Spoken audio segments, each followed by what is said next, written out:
নমস্কার, আশা করি সবাই ভালো আছেন। নতুন একটা ভিডিও নিয়ে চলে এলাম। সামনেই তো পয়লা বৈশাখ আর আমাদের বাঙালির প্রিয় মিষ্টি, তাই আজ আপনাদের সাথে শেয়ার করব কালাকাঁদ। চলুন, প্রথমেই এখানে আমি হাফ লিটার দুধ ভালো করে জাল দিয়ে নেব। আর মিষ্টি খেতে সকলেই পছন্দ করে, বিশেষ করে আমাদের বাঙালিরা তো মিষ্টি প্রেমী, তাই ঘরের কিছু উপকরণ দিয়েই আজ বানিয়ে ফেললাম কালাকাঁদ। দুধটা আমার এখানে জাল দেওয়া হয়ে গেছে। এরপর এর মধ্যে দিয়ে দিলাম দুটো গুঁড়ো দুধের প্যাকেট। এবার আমি ভালো করে দুধের সাথে এটা মিশিয়ে নেব। আপনারাও একবার এইভাবে ঘরের কিছু উপকরণ দিয়ে বানিয়ে দেখতে পারেন। কালাকাঁদটা খেতে কিন্তু অপূর্ব হয়েছিল।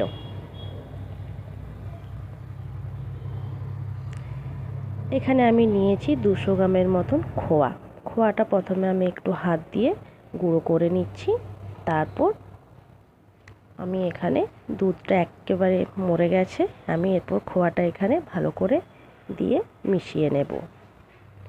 আমি একবারেই মিহি করে নেব। আপনারা যদি মনে করেন একটু দানা দানা রাখবেন, তাহলে সেই বুঝেই জাল দিয়ে আগে থাকতে নামিয়ে নেবেন।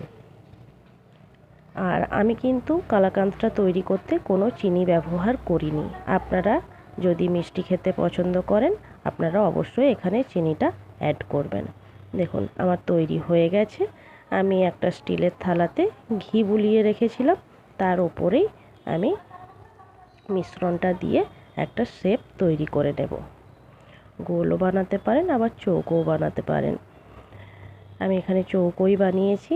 তারপর একটু উপরে সাজুগুজু করাচ্ছিলাম কালাকাঁদকে। আপনারা যদি বলেন প্লেন রাখবো, প্লেনও রাখতে পারেন।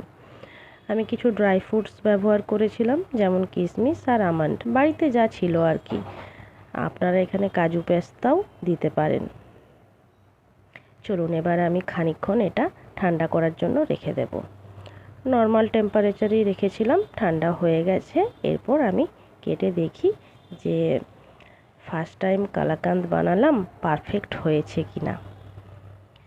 আর আপনাদের দাদা মিষ্টি খেতে খুব পছন্দ করে, তাই ওকেই আমি প্রথমে খেতে বলি, দেখি ও কি বলে। আর ভিডিওটা যদি আপনাদের ভালো লেগে থাকে, অবশ্যই পাশে থাকবেন, শেয়ার করবেন, কমেন্ট করবেন আর সাবস্ক্রাইব অবশ্যই করবেন। ধন্যবাদ।